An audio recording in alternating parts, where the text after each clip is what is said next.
À Felice Bauer, Prague, du 20 au 21 décembre 1912. Troisième soir déjà, ma chérie, où je n'ai rien écrit. Un mauvais départ avant Noël. Et même les vacances de Noël deviennent problématiques.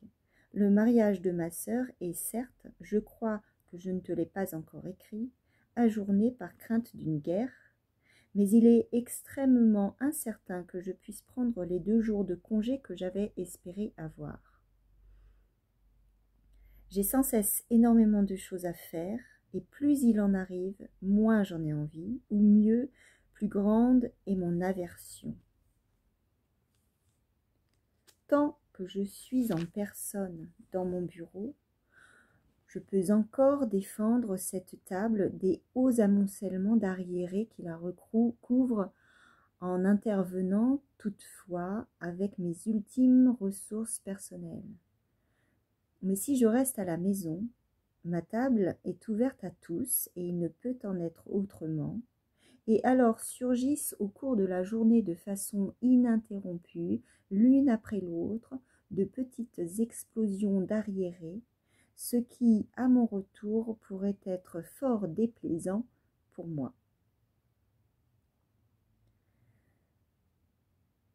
Mais cependant, comme je l'écris ici, je trouve insupportable de gâcher ces 2 journées, car je ne pourrais guère faire plus que défendre mon bureau, et je vais peut-être quand même m'y risquer. Qu'en est-il donc de ton travail, ma chère enfant? J'ai aujourd'hui l'impression que tu es plus calme à présent, plus satisfaite, et que tes chers yeux m'envoient ce regard amical mais malgré tout souverain qui m'a touchée dans l'instant et pour l'éternité. Parviens-tu donc toujours à finir tout ton travail? N'y a-t-il pas des lettres qui tombent sous la table et qui disparaissent? N'y a-t-il pas de caches secrètes où de vieilles choses non traitées se pressent comme d'immondes animaux? As-tu une bonne mémoire? Pour moi, et je ne peux travailler que grâce à la mémoire sans doute illimitée de mon chef, qui par ailleurs est aussi digne de l'admiration de tous. Si un jour il a vraiment oublié quelque chose dont j'ai besoin, je commence à capter sa mémoire par des considérations générales et imprécises, et, en peu de temps, il se souvient. Il y a des gens pour qui un visage secourable, et quand bien même ce serait le visage d'un homme quasi inconscient qui se présenterait devant eux, suffit pour qu'ils se souviennent immédiatement de tout. Travailler d'une manière aussi autonome que tu le fais sans doute, je ne le pourrais absolument pas. Les responsabilités, je les évite comme un serpent. J'ai énormément de choses à paraffer, mais chaque signature oubliée me paraît être un gain. Je signe tout, même s'il ne devrait pas en être ainsi, juste avec FK, comme si cela me soulageait.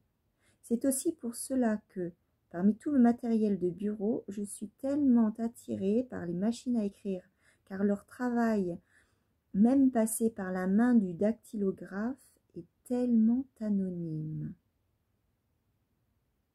Cette précaution, qui par ailleurs est digne de louange, est aussi complétée et préservée par le fait que, avec ce FK, je signe aussi les documents les plus importants, sans même les avoir relus, et que du fait de ma capacité à tout oublier, tout ce qui disparaît de ma table, c'est comme si je n'y avais jamais touché. Moi, qui me suis récemment porté candidat à une place dans ton bureau, serais-je digne d'être hautement recommandé en dépit de tout cela?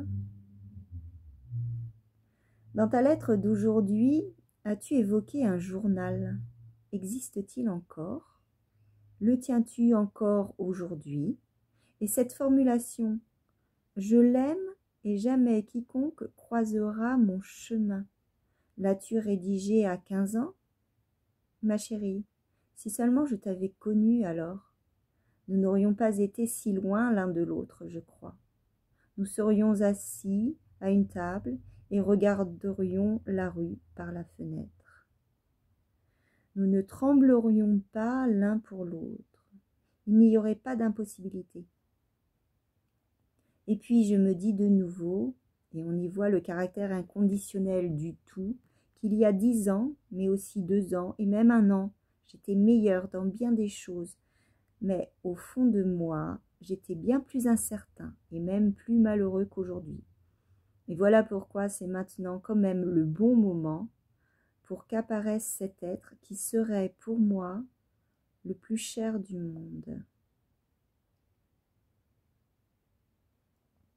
Aujourd'hui, j'ai cherché quelque chose dans mon bureau chez moi. Ce bureau aussi, il n'y a pas moyen d'y mettre de l'ordre. On ne peut que chercher. Il n'y a qu'un tiroir qui soit bien rangé et fermé, et c'est là que sont tes lettres. Et j'y ai trouvé une vieille lettre qui remonte à ce temps d'attente qui a duré 1 mois et qui t'appartient, et que je t'envoie pour cette raison, même si elle n'est pas en très bon état. Quand je la lis, elle ne porte hélas pas de date. Je vois, en dehors d'espoirs insensés, combien j'écris de choses contre mon gré, seulement parce que ça sort de moi, mauvais, lamentable écrivain, que tout est devenu tellement plus beau et qu'on aimerait pouvoir croire que la bonne étoile qui nous a guidés ne s'éteindra jamais au-dessus de nous. Mon enfant, comment en viens-tu à écrire de façon si étrange ? Je pourrais être un déserteur, et de quel drapeau serait-ce ? Tout au plus le drapeau de ma vie. Mais cela ne se produit pas volontairement, et pour cela je me sens, en dépit de toutes les lamentations, bien trop au cœur du combat. De mon propre chef et par ma main, cela ne peut arriver. Et à présent, porte-toi bien, ma fille, ma fille. Je te souhaite un bon dimanche, des parents amicaux, un repas fin, une longue promenade, une tête libérée. Demain, je reprends mon écriture. Je vais m'y atteler de toutes mes forces. Je sens que je suis poussée hors de la vie par une main inexorable quand je n'écris pas.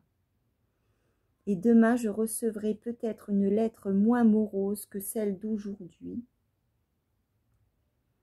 mais tout aussi sincère, car la considération me blesse davantage que la vérité.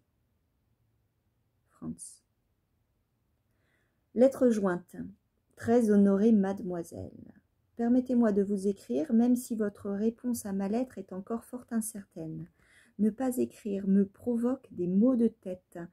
Ça vous rend incertaine pour moi et moi je le deviens pour moi-même. Des habitudes qui s'ancrent en moi me font un devoir de vous écrire. Comment pourrais-je me libérer de ce devoir qu'on ne gouverne pas à cause d'une non-réponse de votre part? Il y a eu une nuit où, dans un demi-sommeil, j'ai écrit sans répit des lettres pour vous. La sensation était celle d'un petit martèlement sans répit. Franz K. Reprise de la lettre ci-dessus, 21 décembre 1912. Un appendice actuel. Dans tous les cas, je te prie de m'écrire à partir de dimanche à la maison. Ce n'est qu'à partir de vendredi prochain que je voudrais recevoir de nouveau les lettres au bureau. Et où doit-on t'écrire ?